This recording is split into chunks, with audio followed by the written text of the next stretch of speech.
Assalamualaikum warahmatullahi wabarakatuh. Selamat pagi dan salam sejahtera untuk kita semua. Apa kabar semuanya? Alhamdulillah semuanya dalam keadaan baik ya. Baiklah, sebelum kita memulai pelajaran pada pagi hari yang cerah ini, marilah kita berdoa menurut agama dan kepercayaan kita masing-masing. Berdoa mulai.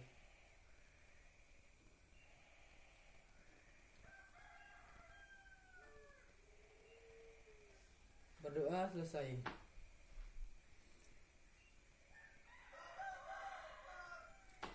Seperti yang Bapak bilang minggu lalu, bahwa hari ini kita akan belajar dan membahas mengenai pengertian dan jenis fungsi lingkungan pendidikan. Ada yang tahu apa itu lingkungan pendidikan? Menurut Sartain, seorang ahli psikologi Amerika, yang dimaksud dengan lingkungan meliputi kondisi alam dunia ini yang bagaimana dengan cara-cara tertentu dapat mempengaruhi tingkah laku kita, pertumbuhan, perkembangan, atau life process. Meskipun lingkungan tidak bertanggung jawab terhadap kedewasaan anak didik, namun lingkungan merupakan faktor yang sangat menentukan dan pengaruhnya yang sangat besar terhadap anak didik. Sebab bagaimanapun anak tinggal di dalam satu lingkungan yang disadari atau tidak disadari pasti akan mempengaruhi anak tersebut.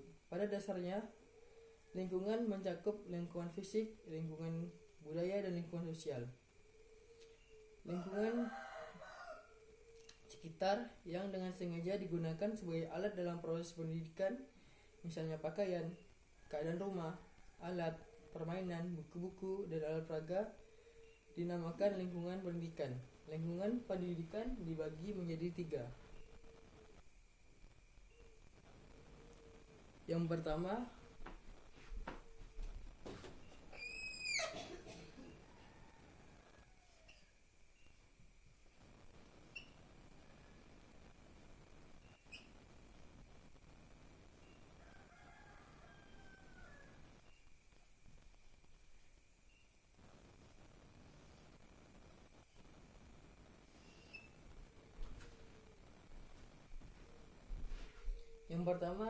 lingkungan keluarga. Secara umum, lingkungan keluarga dapat kita artikan sebagai lingkungan pertama dan utama yang mempengaruhi perkembangan dan tingkah laku anak. Di dalam lingkungan keluarga, anak mendapatkan kasih sayang, perhatian, bimbingan, dorongan, keteladanan, dan terpenuhi kebutuhannya secara ekonomi oleh orang tuanya, yang membuat anak tersebut dapat menggunakan atau mengembangkan segala potensi yang dimilikinya. Dalam artian lain, lingkungan keluarga adalah lingkungan yang bertanggung jawab atas setiap kelakuan, pembentukan kepribadian, kasih sayang,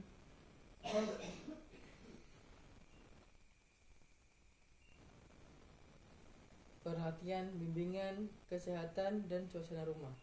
Lingkungan keluarga yang harmonis mampu memberikan keteladanan kepada anak-anaknya. Akan lahir anak-anak yang memiliki kepribadian dengan pola pikir yang mantap. Faktor dalam lingkungan keluarga. Yang pertama, cara orang tua mendidik.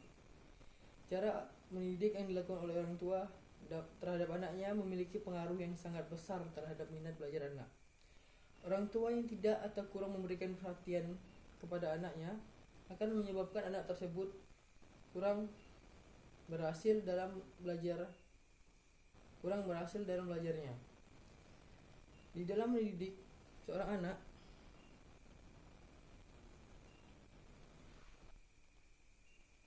maka lebih baik jika orang tua memberikan kebebasan kepada anak tersebut untuk belajar sesuai dengan kemauan dan kemampuannya. Namun kita harus mengimbangi dengan memberikan arahan dan bimbingan. Keluarga merupakan lingkungan pendidikan yang pertama dan utama bagi manusia. Pertama kali manusia memperoleh pendidikan di lingkungan ini sebelum manusia mengenal lingkungan yang lain.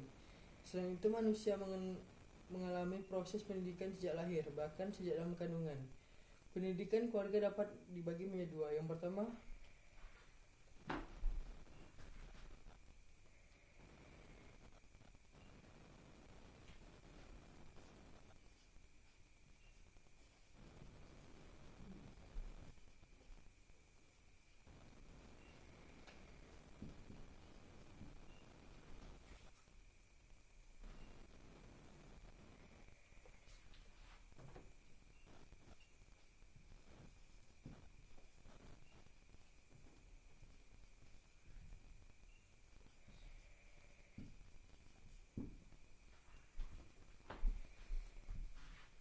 pertama, pendidikan prenatal atau pendidikan di dalam kandungan sebelum kita lahir, dan pendidikan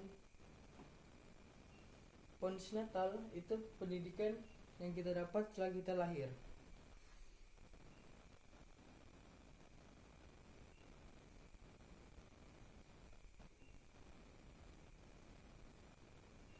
Baiklah, kita masuk ke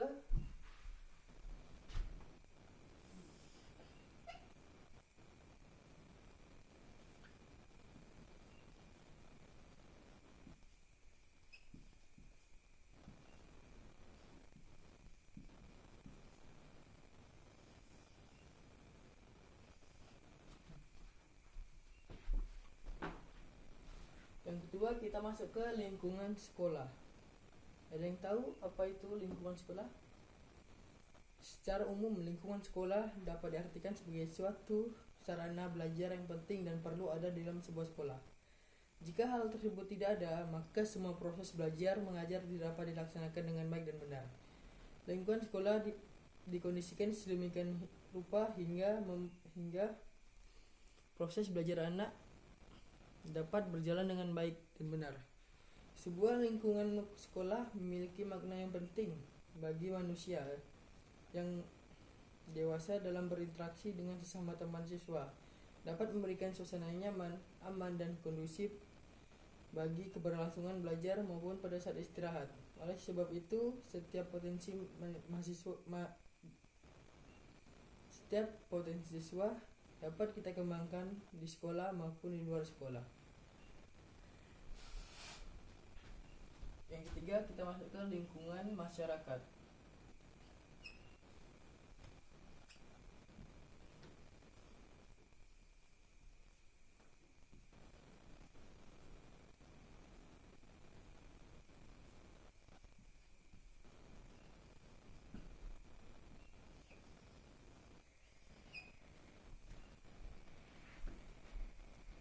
Yang ketiga, kita masuk ke lingkungan masyarakat. Di lingkungan masyarakat ini kita mempunyai 5 peranata sosial atau social institution. Yang pertama yaitu peranata pendidikan.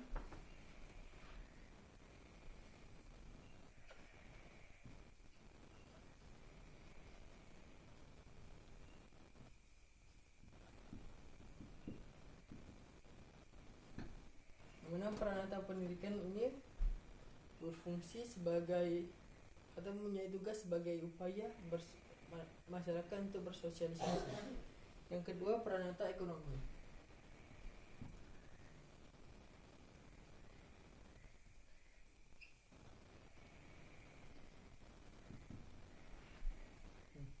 Peranata ekonomi ini bertugas mengatur upaya pemenuhan kemakmuran di suatu lingkungan masyarakat.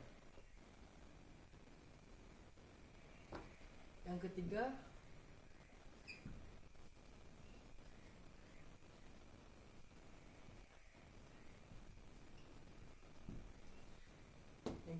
peranata politik. Peranata politik berfungsi menciptakan integritas dan stabilitas di dalam lingkungan masyarakat.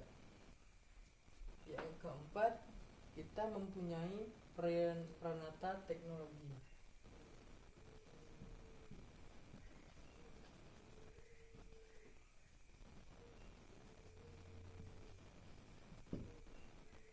Peranata teknologi. Peranata teknologi ini bertugas menciptakan teknik untuk mempermudah masyarakat dalam melakukan pekerjaannya.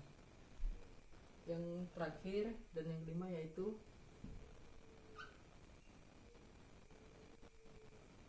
Pranata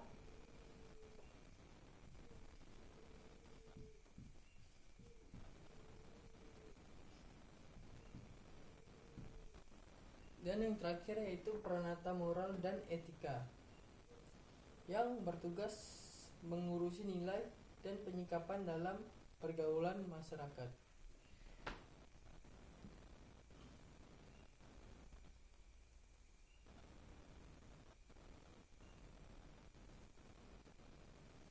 Ya, kita masuk ke fungsi lingkungan pendidikan.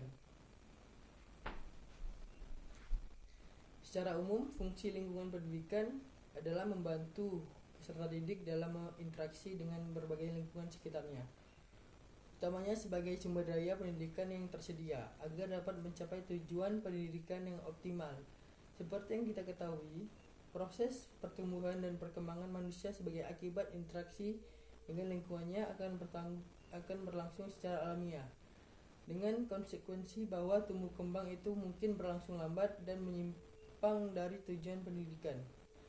Oleh karena itu, diperlukan berbagai usaha untuk sadar dan mengatur dan mengendalikan lingkungan sedemikian rupa agar dapat diperoleh peluang pencapaian tujuan secara optimal dan dalam waktu serta dengan daya atau dana yang seminimal mungkin.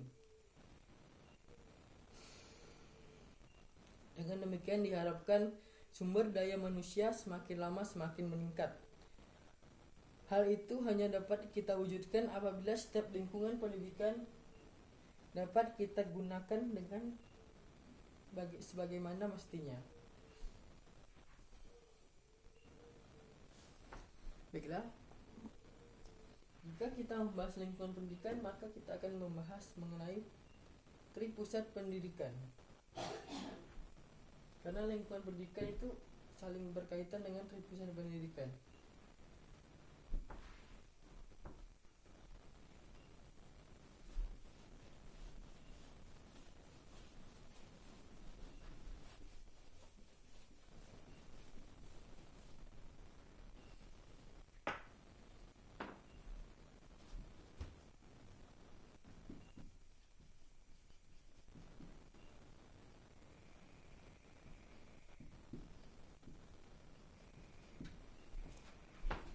Baiklah, ada yang tahu apa itu tripusat pendidikan?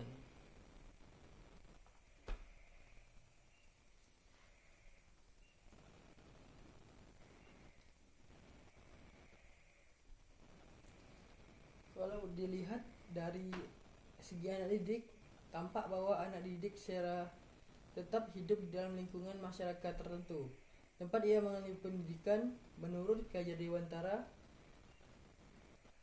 disebut dengan tripusat pendidikan. Tripusat pendidikan dibagi menjadi 3. Yang pertama yaitu tripusat pendidikan keluarga.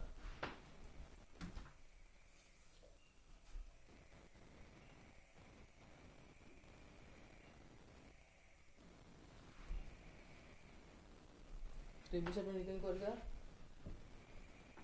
Pendidikan kan tripusat pendidikan kita bagi menjadi 3. Yang pertama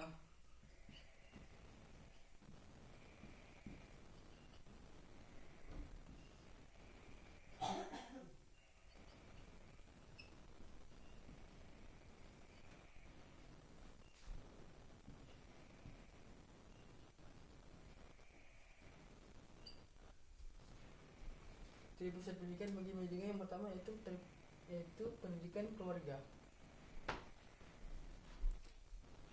Pendidikan keluarga berfungsi sebagai pengalaman pertama masa kanak-kanak. Yang kedua, menjamin kehidupan emosional anak. Yang ketiga, menambahkan dasar pendidikan moral. Yang keempat, memberikan dasar pendidikan sosial. Dan yang kelima, meletakkan dasar-dasar pendidikan agama bagi anak-anak.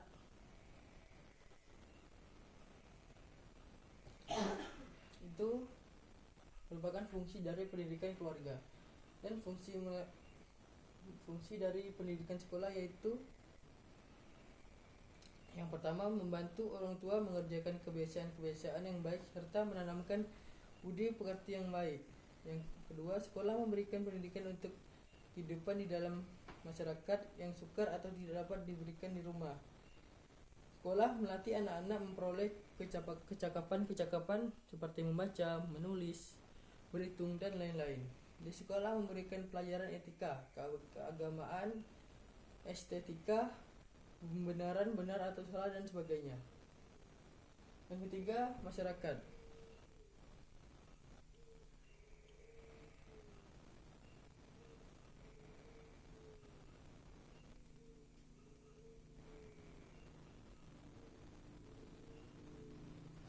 Masyarakat di pusat pendidikan yaitu pendidikan masyarakat. Pengaruh dari masyarakat ini ada yang bersifat positif terhadap pendidikan anak, tetapi sebaiknya banyak pula yang bersifat negatif.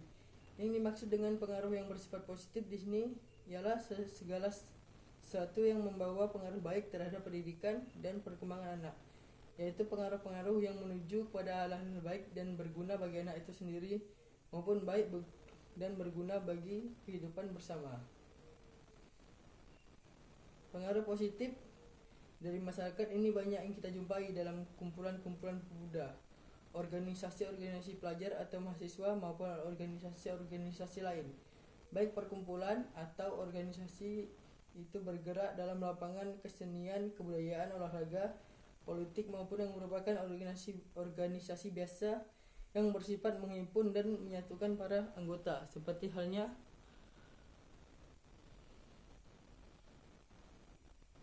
organisasi pelajar atau mahasiswa dari suatu jenis sekolah atau fakultas, misalnya BEM, Badan Eksekutif Mahasiswa. Tetapi perlu kita tekankan di sini bahwa organisasi atau perkumpulan pemuda yang memberikan pengaruh positif ini ialah organisasi atau perkumpulan yang pemuda yang diorganisasi secara baik dan legal Baiklah, segitu saja penjelasan Bapak pada hari ini.